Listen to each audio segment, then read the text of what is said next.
Wabarakatuh. Selamat petang saya ucapkan kepada semua. Baiklah, hari ini seperti biasa setiap hari Rabu kami di Institut Jantung Negara akan membawakan kepada anda semua 30 minit sesi perbincangan mengenai topik-topik kesihatan, dan hari ini kita akan memberi fokus kepada hari tanpa tembakau sedunia. Jadi hari ini untuk kita bercakap mengenai tembakau ini dan juga apakah kesan-kesannya kepada kesihatan, dan khususnya kalau kita mengambil konsum tembakau, contohnya dari segi rokok dan sebagainya, apakah yang kita boleh dapati dari aspek kesihatan kita. Untuk pengetahuan semua, kalau di Malaysia dulu betul kita pernah meletakkan industri tembakau ini sebagai salah satu industri yang menjana pendapatan ekonomi. Pun begitu, hampir 20 tahun lepas, Malaysia telah pun menghentikan pengeluaran tembakau ini. Walau bagaimanapun masih ada lagi petani-petani kecil yang menanamnya mungkin secara haram untuk mendapatkan pendapatan. Pun begitu, kita akan melihat perspektif ini, penggunaan tembakau ini dari sudut kesihatan, dan juga saya bersama dengan Dr. Wan Faizal Wan Rahimi Shah, iaitu Interventional Cardiologist Institut Jantung Negara. Baiklah Doktor, hari ini kita diberi tugas untuk menyampaikan maklumat mengenai tembakau. Jadi apakah kesan tembakau kepada kesihatan badan, itulah secara asasnya untuk kita lihat. Jadi Doktor boleh terangkan tembakau ini, dalam daun tembakau kalau kita lihat memang hijau je lah, dia pokok dia macam tu kan. Apa yang ada dalam daun tembakau tu Doktor? Okey, paling penting dalam tembakau tu ialah selepas pemprosesannya adalah satu bahan kita panggil nikotin. So nikotin tu adalah yang bahan yang menjadi punca kenapa mudah seseorang tu ketagih kepada penggunaan tembakau dan apa-apa bentuk, sama ada rokok, curut atau sebagainya. Dan nikotin ni adalah satu bahan kimia ya, sangat unik. Di mana apabila dia masuk ke dalam badan kita, dia akan lekat kepada kita panggil reseptor, makna penerima je. So penerimanya adalah sejenis reseptor yang terdapat pada saraf, dan dia akan stimulate saraf tu lah. So itu adalah itu adalah macam mana nikotin berfungsi. Now, hasil daripada kesan nikotin tu dan stimulation kepada sistem saraf tu kita akan dapat kesan-kesan yang di mana pokok anggap positif lah. Di mana dia akan kurang selera, dia akan nadi je lebih laju, mungkin pada pendapat dia derai rasa lebih tajam, lebih fokus, contoh. So ini adalah kesan-kesan yang nikotin memberi kepada badan manusia. So itu yang menjadi salah satu faktor di mana tembakau dan hasil pemprosesan tembakau menjadi popular, dan itu juga yang menjadi salah satu faktor di mana kita menghadapi masalah-masalah kesihatan yang dikaitkan dengan penggunaan bahan tembakau ini. Ya. Jadi nikotin itu, adakah ia boleh menyerang seluruh badan ataupun dia akan menyerang ataupun memberi kesan kepada sesetengah anggota badan sahaja Doktor? Dia lebih kepada sistem saraf, okey? Sebab dia ada sangat spesifik kepada reseptor, kita panggil reseptor acetylcholine. Selain daripada itu, sebenarnya nikotin tak ada apa-apa kesan lain. Okay. Jadi nikotin bila nikotin ni lekat pada reseptor ni, badan dia akan menghasilkan lebih reseptor. Sebab benda tu memberi kesan kononnya impact positif kepada tubuh badan manusia. So dia akan menghasilkan lebih reseptor, lebih lagi, dan dengan itu dia memerlukan lebih nikotin untuk memenuhi reseptor-reseptor ini lah. Dan disebabkan itulah munculnya ketagihan. Dan muncul juga satu fenomena kita panggil withdrawal, mana kesan buruk bila nikotin itu berhenti dengan tiba-tiba. So itu adalah kesan nikotin amat hebat. Selain daripada itu, nikotin sendiri tidak ada kesan-kesan impact lain kepada badan. Yang menjadi masalah, nikotin di dalam contoh bahan pemprosesan tembakau rokok adalah bahan-bahan lain yang masuk campur sekali di dalam rokok yang lebih berbahaya kepada badan manusia. Contohnya formaldehyde, tar dan sebagainya. So bahan-bahan itu yang lebih beracun. Tetapi bahan-bahan itu tidak boleh diasingkan daripada nikotin sebab dia datang dalam satu package, contohnya dalam rokok. Dan itu yang juga menjadi satu masalah besar kepada kita sebab dia akan datang, nikotin itu menimbulkan ketagihan, bahan-bahan toksik lain masuk ke dalam badan manusia kepada orang yang merokok. Jadi doktor ada sebut mengenai ketagihan dan akhirnya dia mungkin memberi kesan kepada kalau ketagihan ni dari segi perspektif kita, cara kita berfikir dia akan jadi lain dan sebagainya. Begitu kalau kita lihat dari sudut perspektif kesihatan, apa yang kita tahu adalah rokok boleh menyebabkan pelbagai jenis penyakit jantung, ya penyakit-penyakit yang begitulah. Jadi macam mana daripada ketagihan itu boleh membawa kepada secara fizikalnya sakit itu wujud? Ya, itu soalan yang bagus. Jadi apabila melalui penggunaan bahan tembakau dan rokok, dua organ yang selalu menjadi mangsa lah, iaitu paru-paru kita dan jantung. Paru-paru, I think daripada segi logik fikiran kita boleh dapat memahami seseorang perokok menghisap rokok dan bahan-bahan dalam bentuk gas, dalam bentuk partikel yang kecil masuk ke dalam paru-paru dan menyebabkan kerosakan kepada seluruh sistem paru-paru. Lebih lama seorang perokok tu mengambil, maka lebih tinggi risikonya. Dan juga yang kedua adalah berkaitan tentang jantung. Yang ini memang sesuatu yang memang adalah kesan rokok yang dikaji dengan agak mendalam. Ramai orang kata rokok tidak menyebabkan masalah jantung. Tidak. Dengan sebatang rokok sehari saja cukup untuk memberi impak negatif kepada mana-mana perokok. Jadi saya dapat banyak soalan daripada sakit saya, rokok doktor, saya hanya rokok sebatang sehari. Of course dia lebih baik daripada orang yang merokok 10 batang. Betul. Tetapi impak negatif dia masih ada. Jadi walau dengan apa jua cara pun, rokok akan meningkatkan kesan negatif kepada tubuh badan manusia. Jadi doktor dah sebut juga tadi mengenai withdrawal syndrome. Katakanlah seorang perokok itu cuba berhenti merokok. Daripada 10 batang, mungkin dia nak kurangkan 5 dan akhirnya kurangkan, terus tak mahu merokok lah, berhenti merokok. Tapi mempunyai kesan withdrawal yang menyebabkan anxiety dan depression itu pula bagaimana doktor? Ya, yang tu dulu saya sebagai doktor muda dulu menyaksikan benda tu. Rupanya saya sendiri pun setelah kita belajar tentang aspek kimia dan aspek ketagihan rokok, saya mengakui benda tu adalah benda yang betul. Okey. Di mana apabila seseorang tu berhenti menggunakan rokok dan kesannya adalah berhenti menerima nikotin, bahan yang menyebabkan ketagihan, dia akan dapat kesan-kesan yang kira withdrawal. Atau kesan-kesannya adalah dia mungkin rasa lebih lapar, makan. Itu adalah komplain nombor 1 saya terima. Akan rasa macam tu, rasa anxiety, rasa tidak tenteram, badan berpeluh, tiba-tiba teringat tentang ketagihan. So ini ada kesan-kesan apabila nikotin dengan tiba-tiba berhenti. Kerana reseptor yang berada di sistem saraf badan tu sangat banyak dan dia meminta nikotin tu diberi, tapi itu kesan tu. Jadi ini adalah benda yang kita sebagai doktor dan bahagian kesihatan cuba untuk tangani untuk membantu pokok-pokok untuk berhenti ketagihan merokok. Maksudnya wujudlah klinik-klinik berhenti merokok. Contohnya kalau anda ke hospital kerajaan akan ada. So anda Google saja. Kalau di IJN dulu pernah ada, tapi insya-Allah selepas ini kami akan sambung lagi inisiatif untuk mewujudkan klinik berhenti merokok. Baiklah doktor, kalau bercakap pasal rokok ini, kita selalu dengar tentang perokok pasif, iaitu orang yang tidak merokok, contoh saya, tetapi kawan saya merokok. Dalam situasi bersosial, nak tak nak kita datanglah melepak. Jadi saya yang tidak merokok, apa kesannya kepada saya? Nah, rokok daripada ni kita panggil second hand smoking, di mana rokok tu bukan daripada rokok, tapi rokok seorang perokok tu mengumpulkan asap rokok dan benda itu disedut oleh orang sekeliling. Ini juga memberi impak yang negatif kepada orang sekeliling. Lebih-lebih pada golongan yang muda lah, golongan kanak-kanak sebagainya. Kerana pada rokok itu sendiri, apabila api atau heat haba daripada rokok tu, dia akan menyebarkan partikel rokok dan bahan-bahan toksik itu ke sekeliling. Lebih lagi kalau dalam kawasan tertutup. Contohnya kalau dia dalam bilik yang tidak ada ventilation, maka dengan itu kesannya lebih ketara.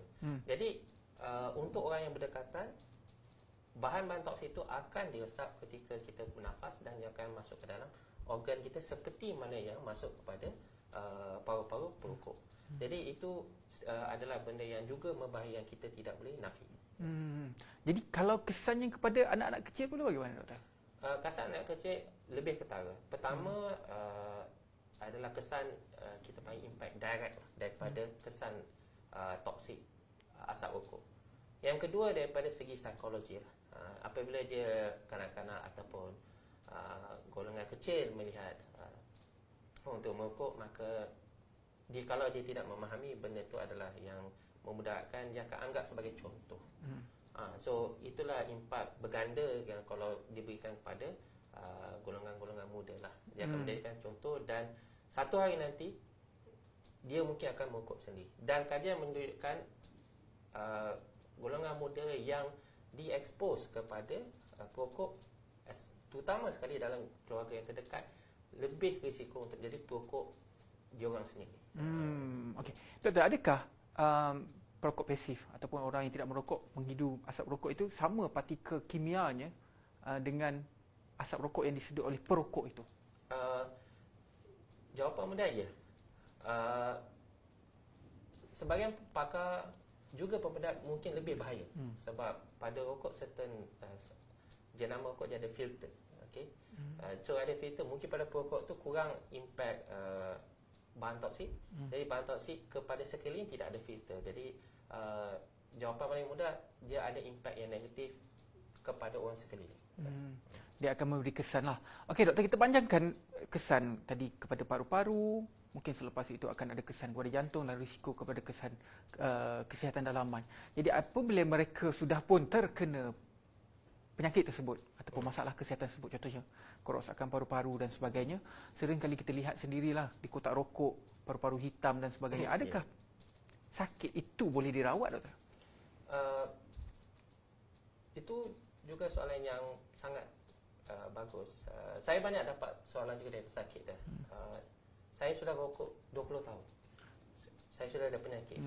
Adakah ada kebaikan jika saya berhenti ataupun saya teruskan sampai akhir hayat saya?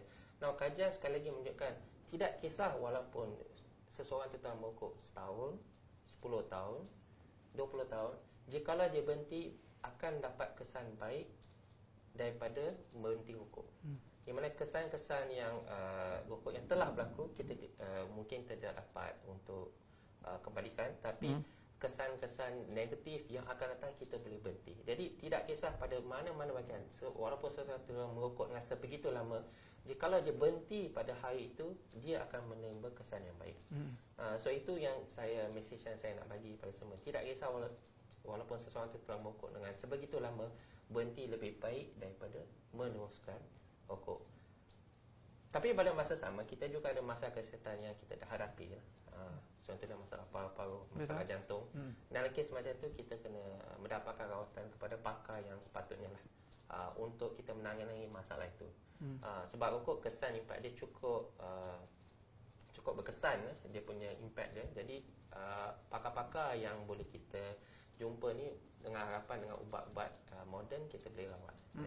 Itu kalau mungkinlah kalau kita bercakap tentang rokok sekarang, doktor, mungkin orang fikir tentang rokok yang biasa tu lah, rokok yang kita beli dalam kotak. Bagaimana pula dengan pengguna rokok daun? Tembakau digulung dengan daun tu, lepas tu hisap. Adakah sama dia punya bahan kimia tu? Bahan kimia tentu lain, sebab yang ni tidak ada campuran aditif sebagainya. Tetapi again, kesan dia still sama. Dia akan menimbulkan ketagihan, dan apa-apa bahan toksik yang mungkin tergantung dalam rokok daun contohnya akan memberi impact pada itu. Jadi still kesan dia tidak baik. Maksudnya nikotin itu masih lagi wujud dalam tembakau itulah. Yes. Okey, kalau anda ada apa-apa soalan, anda boleh terus saja bertanya di ruangan komen di Facebook. Nanti saya akan berikan soalan itu kepada doktor, dan doktor akan menerangkan apakah jawapan terhadap pandangan dan juga soalan anda berkaitan dengan apa yang kita bincangkan pada hari ini, iaitu kesan rokok kepada kesihatan manusia. Okey, doktor, kita sambung perbincangan kita pada hari ini, doktor. Jadi kita dah melihat nikotin ini dalam bentuk rokok secara fizikal, kita nampak. Tetapi sekarang orang telah pun merubah rokok ini kepada vape, rokok elektronik. Tapi nikotin itu masih wujud. Bagaimana pula kesan nikotin secara kimia berbanding dengan nikotin secara alami ataupun natural melalui tembakau tersebut, doktor? Perbezaannya apa sebenarnya? Ada tak? Saya tak akan panggil nikotin itu natural. Sebab itu ada, semua tembakau ni adalah buatan manusia kita yang buat tu. Bukan benda yang Tuhan telah ciptakan untuk kita yang ciptakan. Tetapi menjawab pada soalan tentang vape dan sebagainya tu, prinsip dia sama. Di mana jika seseorang mengambil vape, nikotin itu di dalam vape tu ada nikotin. So itu adalah tugas vape untuk memberi nikotin kepada mana-mana perokok lah. Dia akan sistem di mana dia bertindak sama juga kepada sistem saraf. Cuma nikotin tu dalam sebatian yang dalam vape tu dihasilkan. So macam mana vape tu dihasilkan, sebatian nikotin tu, so itulah dia. Berbeza dengan bahan tembakau lain, vape dia adalah dalam bentuk kimia sendiri. Maknanya dia tidak ada, selalunya dia kurang bahan toksik daripada bahan tembakau. Tetapi vape juga kita mesti ingat dia ada banyak-banyak jenis lah. So ada vape contoh dalam bentuk seperti rokok, kita panggil cigar light. Ada juga vape dalam bentuk kanister, dan yang terbawah ada vape dalam bentuk cartridge lah. Dia orang akan panggil pod lah. So itu adalah jenis-jenis tu. Tetapi dia punya asas dia tetap untuk memberi nikotin kepada perokok. Jadi kesan kepada kesihatannya tetap masih lagi sama, risikonya pada paru-paru, jantung dan sebagainya masih lagi sama, doktor? Yang tu adalah soalan yang agak sukar sikit untuk saya jawab. Okay. Berbalik pada penerangan saya sebelum ni, tembakau yang menjadi masalah adalah bahan-bahan toksik yang lain di atas nikotin. Jadi apa yang vape ataupun pengeluar vape cuba buat adalah hanya memberi nikotin saja. Jadi untuk kurangkan. Of course secara am je kita kalau lebih tidak mau seseorang tu merokok dalam apa je bentuk. Sebab kalau seseorang tu mengambil vape, dia boleh tukar pada rokok, dia boleh tukar pada vape. Jadi benda masalah tidak kesudahan. Tetapi untuk saya sebagai profesional, jikalau seseorang itu sangat-sangat susah untuk berhenti rokok, adalah seorang perokok tega, saya mungkin akan menasihat dia tukar pada vape sementara cuba untuk kurangkan ketagihan. Sebab bagi pendapat saya, bahan kimia dia lebih selamat berbanding dengan rokok. Tetapi ini adalah hanya pendapat persendirian saya. Sebab di mana apa-apa kalau kita cuba untuk mengurangkan risiko rokok, dia mesti ada bukti lah. Dan bukti saintifik di mana seseorang perokok tukar daripada rokok kepada vape tidak wujud lagi. Jadi kita ada bukti, kita ada kajian. Jadi nasihat saya ni hanya berdasarkan logik, di mana jika seseorang contoh yang saya rasa mungkin dalam bentuk cartridge tu paling selamat antara semua, sebab dia tidak mengandungi bahan kimia lain. Mungkin paling banyak pun ada perasa, ya, perasa-perasa tambahan. Jadi saya rasa lebih selamat banding dengan rokok dalam bentuk curut ataupun dalam bentuk tembakau dalam bentuk curut ataupun dalam bentuk rokok. Okey, itu dia antara penerangan yang kita faham tentang rokok dan juga vape. Kedua-duanya akan memberi konotasi negatif kepada kesihatan. Tetapi dalam proses untuk berhenti merokok, ada cara-cara tertentu. Anda perlu mengikut kata dan juga nasihat pakar.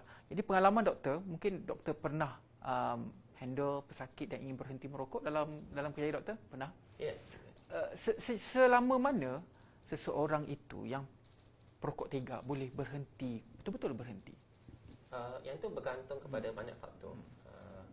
Antara faktor yang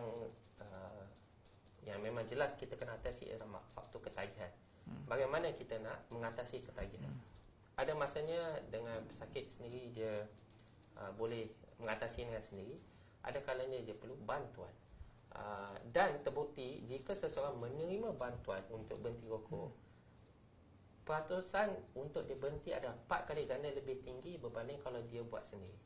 Jadi nasihat saya kepada semua perokok yang cuba berhenti, jangan malu untuk dapatkan bantuan.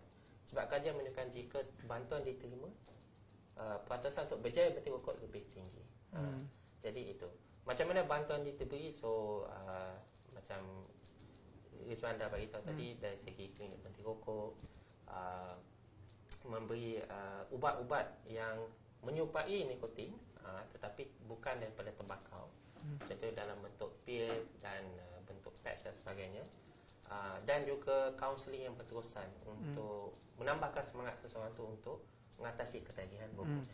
Jadi untuk mengatasi ketagihan rokok dan juga usaha seseorang itu untuk berhenti merokok, mungkinlah ada yang cuba untuk membuat sendiri. Apa yang pernah saya baca dan juga saya dengar, rakan-rakan saya pernah menggunakan gula-gula Hex, kan berangin. Adakah cara-cara begitu boleh digunakan, doktor? Ada banyak cara sebenarnya. Kalau kita kaji dengan teliti, ada banyak cara. Gula-gula nikotin, daripada segi kunyahan gam pun ada, patch, ubat. So dia ada banyak cara lah. Jadi itu bergantung kepada pilihan seseorang tu dan apakah cara gantian nikotin yang seseorang pokok tu rasa sesuai untuk gantian dia lah. So yang tu kalau kos tidak menjadi satu isu, dia bergantung kepada pilihan pokok tu sendiri. Bagaimana cara dia untuk mengatasi. Tetapi again, sekali lagi saya cuba untuk fokuskan adalah bantuan jikalau diminta adalah sangat bagus, di mana pokok itu meminta bantuan untuk berhenti rokok, dan lebih berjaya seseorang itu untuk berhenti rokok apabila dia menerima bantuan. Jadi jangan malu, jangan rasa cuba dengan sendiri terrokok, dengan bantuan. Sebab selalunya yang rokok ni lelaki, jadi lelaki untuk meminta bantuan tu dia rasa seolah ego. Dia adalah ego yang lemah. Tidak lemah. Anda seorang yang kuat lah. Sebagai doktor kita tidak malu untuk memberi bantuan bila diperlukan. Salah satu usaha yang dilakukan kerajaan sekarang lah untuk menghentikan rokok dari seawal usia muda. Kerana apa? Kebanyakan perokok ni mengambil rokok ni seawal, pada saya remaja lah, tingkatan 1 pun, dayah 6 pun ada dah try. Biasa sekolah menengah, doktor. Cuma dalam golongan ini, risiko kepada golongan ini dari segi kesihatan mereka, kerana mungkin fungsinya sedikit berbeza daripada kita orang dewasa, dari segi kematangannya lain. Macam mana doktor melihat usaha dilakukan oleh kerajaan ini untuk menghentikan rokok pada seawal usia muda ni? Saya rasa itu adalah salah satu kita panggil satu tindakan yang agak wajar dan juga beranilah bagi kerajaan, sebab untuk kebanyakan masalah di kerajaan lain adalah dia tidak ada kekuatan dari segi politik dia untuk cuba untuk berhenti rokok seawal mungkin. Kebanyakannya dia di kerajaan yang memerintah pada waktu itu dikawal oleh syarikat-syarikat perokok. Syarikat perokok memerlukan keuntungan, dia memberi pressure, tekanan kepada kerajaan, dan kerajaan tidak boleh memberi apa-apa undang-undang untuk berhenti rokok sebab tekanan yang diberi oleh syarikat. Jadi di Malaysia alhamdulillah kita telah boleh untuk membuat undang-undang untuk mengurangkan rokok daripada zaman muda, dan itu bagi saya impact yang kita akan dapat, kelebihan yang kita akan dapat adalah dalam beberapa dekad akan datang, di mana dengan itu kita dapat kurangkan penyakit-penyakit yang disebabkan oleh rokok. Kita mungkin tak nampak sekarang, tapi kesan dia definitely saya akan beritahu akan datang di dalam masa 10, 20, 30 tahun yang akan datang. Ya. Yalah, 20-30 nanti kita akan berganjak kepada negara tua, yang mana populasi masyarakat yang berumur 60 tahun ke atas makin ramai. Satu petunjuk daripada statistik ini, doktor, adalah kalau kita lihat adalah sistem kesihatan kita semakin bagus. Bermakna kalau kita berjaya untuk kekang perokok daripada seawal usia muda, betul. Kalau selepas ini kita akan melihat negara tua kita, average umur 60 tahun itu makin ramai, selepas ini kita makin panjangkan lagi hayat orang-orang tua di negara kita. Itu menunjukkan satu kejayaan sistem yang ada dalam negara kita. Jadi doktor, itu sedikit latar belakang tentang apa yang dilakukan oleh kerajaan. Jadi kalau kita berbalik kepada remaja itu tadi kan, kesan rokok kepada remaja, kerana apa? Remaja ni pada saya dia sangat special dari segi psikologinya berbeza. Mereka lebih sihat dan lebih fit daripada kita. Macam mana doktor? Kesan dia. Kesan dia bila rokok memberi kesan buruk pada kesan kesihatan, pada awal mungkin tak nampak. So bagi contoh, sebab paru-paru kita adalah organ yang besar sebenarnya, dan kalau berlaku kerosakan kecil semua pada usia muda, kesannya tidak nampak. Dia cuma akan nampak bila usia meningkat, dan bila penyakit-penyakit lain datang, contohnya jangkitan paru-paru. Jadi seorang yang perokok tu mungkin akan mengambil lebih masa untuk baik, kerana paru-paru dia tidak sesihat orang yang tidak merokok. Jadi impact dia mungkin pada psikologi remaja rasa ini peringkat muda. Mungkin badan dia dapat menghalang kesan rokok, tapi sebenarnya tidak. Kesan buruk dia masih dialami, cuma dia tidak nampak ketara berbanding dengan orang yang lebih tua merokok. Jadi mengikut kepakaran doktor lah yang pernah handle kes ataupun pesakit-pesakit yang ingin berhenti merokok. Nasihat kepada ibu bapa, kalau ibu bapa sudah tahu anak mereka merokok, macam mana ibu bapa nak approach anak mereka untuk berhenti merokok? Apa cara-cara yang mungkin doktor boleh suggest kepada ibu bapa sekarang? Nasihat saya dalam kes macam tu, dia kena menyeluruh. Okey. Sebagai contoh, kalau setakat memberi kata-kata mulut saja, ramai saya rasa kalau ibu bapa rasa itu memadai, tapi sebenarnya tidaklah. Sebagai contoh, beberapa tip yang saya belajar adalah di mana untuk mengelakkan remaja atau even ibu bapa tu sendiri, okey, seorang perokok cuba untuk berhenti rokok, dia kena mengeluarkan daripada sekitaran dia benda-benda yang mengingatkan seseorang tu pada rokok. Contohnya ashtray. Jangan dibiarkan di tengah meja. Tolak je tepi, simpan. Dan contoh kalau ada kotak untuk rokok, simpan betul. Sebab benda-benda visual cue ni akan sometimes akan trigger kepada pokok tu kembali. Walaupun dia telah berjanji akan berhenti rokok, cuba apa, tapi bila diingatkan kepada tabiat rokok melalui persekitaran dia, orang tu akan merokok. Jadi bukan sekadar kata-kata mulut sajalah. Dia mesti kena ada perubahan daripada segi persekitaran.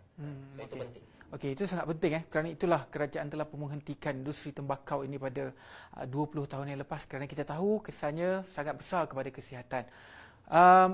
Kita tak akan membangun tanpa kita wujudkan masyarakat yang sihat. Kalau ramai masyarakat yang sakit, negara kita tidak boleh jana ekonomi, kita tak boleh buat apa-apa. Kerana itu pentingnya langkah kerajaan untuk memastikan setiap rakyat di negara ini mendapat kualiti kesihatan yang begitu sempurna dengan pengukuhan dasar-dasar dan juga strategi kerajaan dan juga institusi-institusi kesihatan yang ada di negara kita. Jadi kalau di IJN ini untuk anda dapatkan klinik berhenti merokok, insya-Allah akan datang, ataupun wellness package yang ada sahaja untuk kita improve kualiti hidup kita, anda boleh saja ke IJN dan juga lawati package-package yang ada. Anda boleh ke laman sesawang IJN iaitu www.ijn.com.my ataupun anda boleh hubungi 0326006421.